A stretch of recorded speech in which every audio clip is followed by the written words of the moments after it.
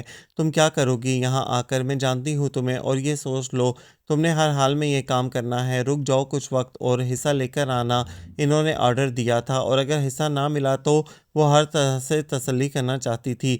کیسے نہیں ملے گا؟ جاوید اتنا بے رحم اور ظالم نہیں ہے، ساری عمر تو بیٹی سے ملنے کو تڑپنے میں گزار دی اس نے، اب بیٹی کو حصہ بھی نہیں دے سکتا؟ کون اس کا وارث ہے جسے وہ ساری زمین جائیداد دے گا؟ شادی تو کی نہیں، ہاں وہ اسد ملک اس کا بھتیجا ہے، بہت لاڈ کرتا ہے اس سے، بیٹا بنایا ہوا ہے، مگر تم اپنا حق کسی اور کو نہیں دو گی چندہ۔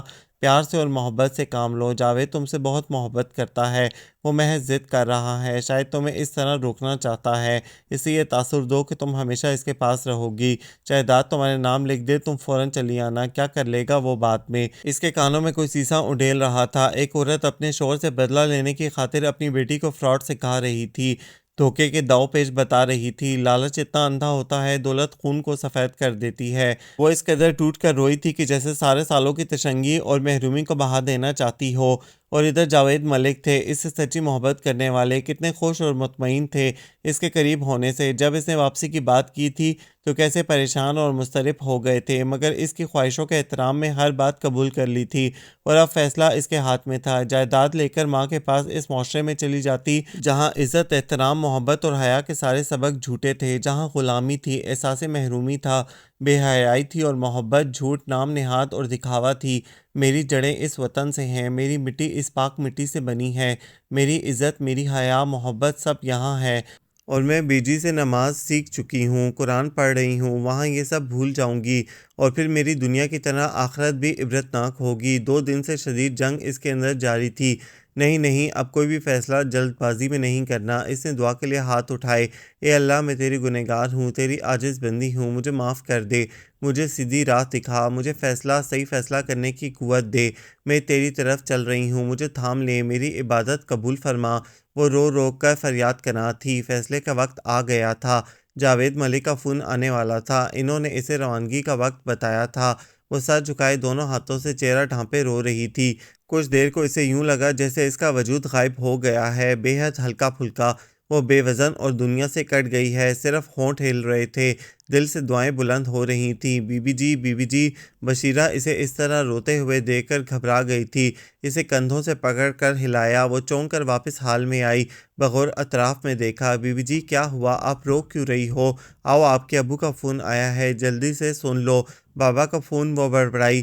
ہاں جی، آپ چلو، میں مسلح اٹھاتی ہوں۔ وہ اٹھ کر فون سٹینڈ کے پاس آ گئی۔ ہیلو، بھیگی بھیگی روئی ہوئی آواز تھی۔ ہیلو شازی بیٹا، آر یو آل رائٹ؟ کیا ہوا؟ انہوں نے لمحوں میں اس کی آواز سے پہچان لیا کہ وہ روئی تھی۔ جی بابا، آپ بولیں، اس نے لہجے کو پرشاش بنایا۔ بیٹا، کل صبح آپ یہاں آ جائیں، کیونکہ کل رات کی آپ کی فلائٹ کنفرم ہو گئی ہے، اسد کے ساتھ آ جانا۔ وہ اتنی بڑی اطلاع سن کر بھی گمسم تھی۔ کچھ عرصہ پہلے یہ خبر ملی ہوتی تو شاید وہ اپنی آزادی کے خیال سے بے انتہا خوش ہوتی، مگر لا علمی اور بے خبری اب نہ تھی، ساری صورتحال معلوم ہو چکی تھی۔ ہیلو شازی بیٹا، کیا ہوا؟ آپ چپ ہو، کیا ہوا ہے؟ خوش نہیں ہوئی؟ آپ کی خواہش پوری ہو رہی ہے، آپ کل رات کو؟ بابا، میں کہیں نہیں جا رہی ہوں، جان کنی کا عذاب گزر گیا تھا، بے حد اطمینان اور سکون اتر آیا تھا اندر۔ کیا کیا کہا؟ جاوید ملک کو حیرت کا جھٹکا لگا۔ میں یہاں آپ کے پاس ہی رہوں گی، میں کہیں نہیں جاؤں گی، آپ سیٹ کینسل کروا دیں۔ اس کے لہجے میں اعتماد اور اطمینان بے حد واضح تھا۔ شاذمہ، تم سوچ سمجھ کر کہہ رہی ہو، یہ جذباتی فیصلہ؟ جذباتی اور جلد بازی کچھ نہیں بابا، بہت سوچ سمجھ کر اور پرکھ کر فیصلہ کیا ہے۔ مجھے کچھ نہیں چاہیے، نہ جائیداد، نہ دولت، نہ روپیہ پیسہ، بس میں آپ کی محبت، آپ کی چھاؤں میں رہنا چاہتی ہوں۔ بابا مجھے محبت اور پیار دیں گے نا؟ اس نے اتنی حسرت سے کہا تھا کہ جاوید ملک کا دل مٹھی میں آ گیا۔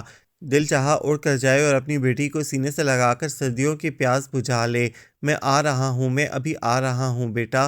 انہوں نے ریسیور رکھ کر خوشی سے نعرہ مارا اور سجدہ ریز ہو گئے۔ خدا کتنا مہربان اور رحیم ہے، ان کی بیٹی نے ان کی محبت کو پکارا تھا۔ سارے پروگرام کینسل کر کے وہ فوراً روانہ ہو گئے۔ ارے بشیرہ، یہ کیا کر رہی ہو؟ وہ بے حد مسرور ہلکی پھلکی سی ہو کر باہر آئی تو بشیرہ کو ایک بڑے مٹی کے پیالے میں ہری ہری مٹی گوندھتے دیکھ کر حیرت سے بولی، یہ مہندی ہے جی، پرسوں عید ہے نا، سب ہاتھوں پر لگائیں گے۔ مہندی؟ اتنی زیادہ؟ زیادہ کہاں، سارے پنڈ کی بچیاں بیجی کے پاس عید کی رات کو آتی ہیں مبارکباد دینے، تو سب کو یہاں سے مہندی لگانے کو دی جاتی ہے۔ اچھا، تو کیا عید پر مہندی لگانا ضروری ہوتا ہے؟ ہاں جی، بہت ضروری۔ دیکھو نا، عید پر مہندی، چوڑیاں اور پراندے کے بغیر کیا مزہ۔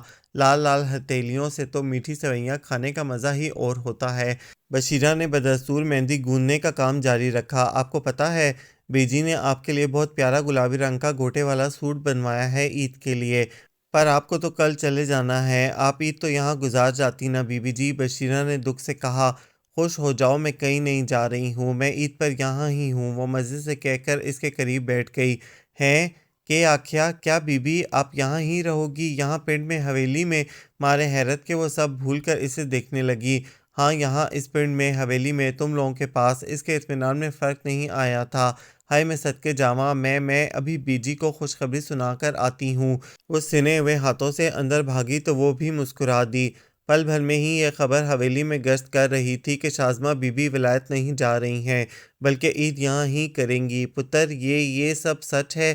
بیجی حیران بھی تھیں، خوش بھی تھیں۔ جی ماں جی، آپ کی محبتوں نے مجھے روک لیا ہے، میں نے بہت بڑا فیصلہ کر لیا ہے ماں جی۔ آپ مجھے محبت دیں گی نا؟ ماں کی طرح محبت، اس نے بے حد آس سے ان سے کہا تو انہوں نے بے اختیار اسے گلے لگا لیا۔ میری بچی، میں تیری ماں تو نہیں، پر کبھی تجھے ماں کی کمی محسوس نہیں ہونے دوں گی۔ ان کے محبت بھرے سینے میں منہ چھپا کر اسے بہت سکون ملا۔ ایسا لمس تو کبھی ماں کے وجود سے بھی نہیں محسوس ہوا تھا، اور ان کے پاس وقت ہی کب تھا کہ اسے یوں سینے سے لگاتیں۔ صبح ڈیوٹی، شام کو کلب، لیٹ نائٹ سونا، ایسے میں وہ صرف ہیلو ہائی یا ضرورتوں کی تکمیل تک ہی محبت کو مکمل سمجھتی تھیں، اور اسے بھی کبھی کوئی کمی محسوس نہیں ہوئی کہ اس نے محبتوں کی تڑپ، پیار کا ذائقہ اور چاہت کی آگ کا مزہ چکھا ہی نہ تھا۔ اور پھر وہ شخص تھا جس کی بے رخی دل میں دراریں ڈالتی تھی، جس کی محبت نے آگ دہکا دی تھی، اور جس کی چاہ اس کا من کرتا تھا اس کے بڑھتے قدموں کو واپسی کی راہ پر روک لینے میں اس شخص کی محبت کا بھی دخل تھا۔ وہ بے رخی اور بیگانگی کی انتہائی منزل پر تھا، آنکھوں میں نفرت، حقارت اور طنز کے جذبات نمایاں ہوتے تھے، اس سے بولتا نہیں تھا۔ ساری خوش فہمی جو اس کی سوری نے پیدا کی تھی وہ اڑن چھو ہو گئی تھی۔ اسے مخاطب کرنے کی ہمت بھی کی، مگر سرد انداز نے حوصلہ پست کر دیا۔ بہرحال یہ ساری محبتیں اور سارے واقعات زندگی کے جمود کو توڑنے میں کامیاب ہوئے تھے۔ ایک ہلچل اور کچھ ہونے کا احساس زندگی کی طرف روا دوا رکھتا ہے۔ سنو بشیرہ، ماں جی کدھر ہیں؟ وہ انہیں ڈھونڈ رہا تھا۔ وہ تو جی شاذمہ بی بی کے کمرے میں ہیں۔ اچھا، وہ کچھ سوچتے ہوئے ان کے کمرے کی طرف بڑھا۔ میری بچی، ہم سب تمہارے اپنے ہیں، تم کبھی یہاں خود کو اکیلا محسوس نہیں کرو گی، نہ اس فیصلے پر پچھتاؤ گی۔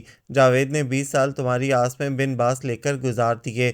لوگوں نے، میں نے، ہماری بڑی بیجی صاحبہ نے بہت کہا، سمجھایا کہ شادی کر لو، مگر اس نے شادی نہیں کی۔ کہتا تھا میری بچی میرے پاس آئے گی تو میں اسے ستیلی ماں کی گود میں نہیں ڈالوں گا۔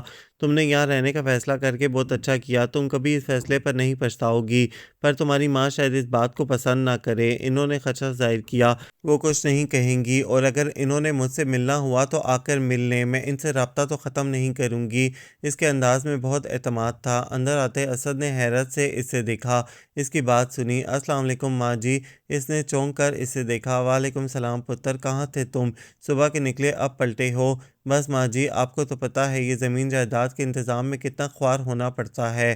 وہ تو بابا کے عہدے کی وجہ سے کام آسان ہو گیا، ورنہ تو مہینوں لگ جاتے۔ کس کام میں پتر؟ اس کی طرح ماں جی نے بھی الجھ کر پوچھا۔ بابا نے جائیداد شازمہ کے نام کر دی ہے، منتقلی کے کاغذات وغیرہ بنوا رہا تھا۔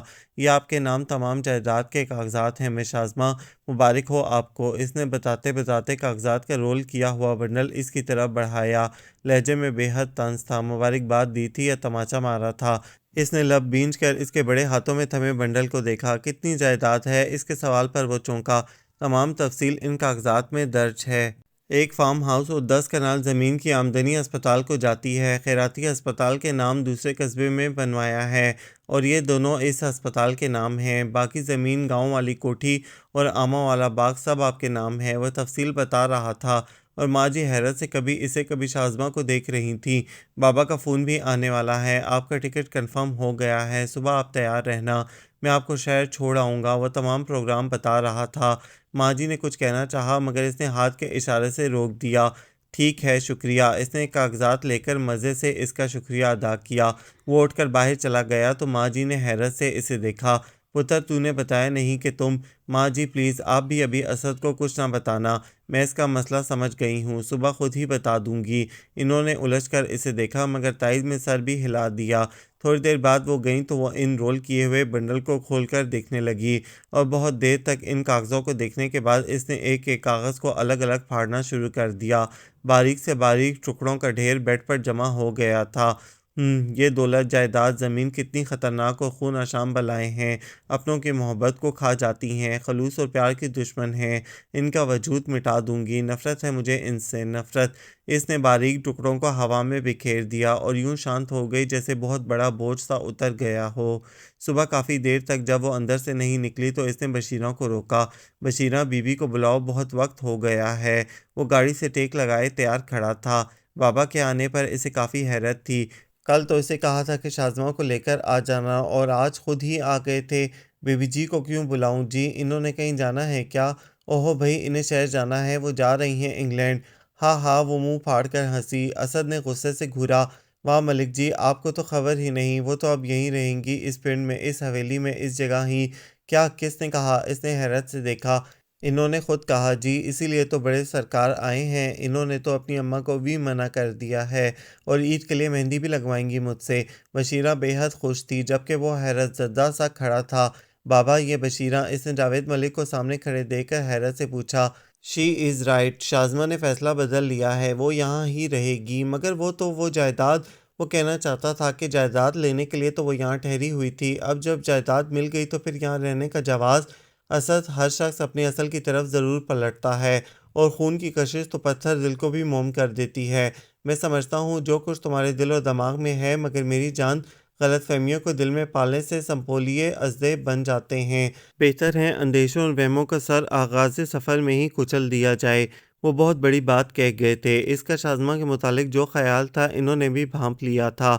وہ خاموشی سے پلٹ کر کمرے میں آ گیا۔ کیا ہے یہ لڑکی؟ کتنے روپ ہیں اس کے؟ یہاں سے نکلنے کو بےتاب تھی اور اب جب سارا کام اس کی مرضی کے مطابق ہوا ہے تو انکاری ہے۔ اس کا ذہن شدید پراگندہ ہو رہا تھا۔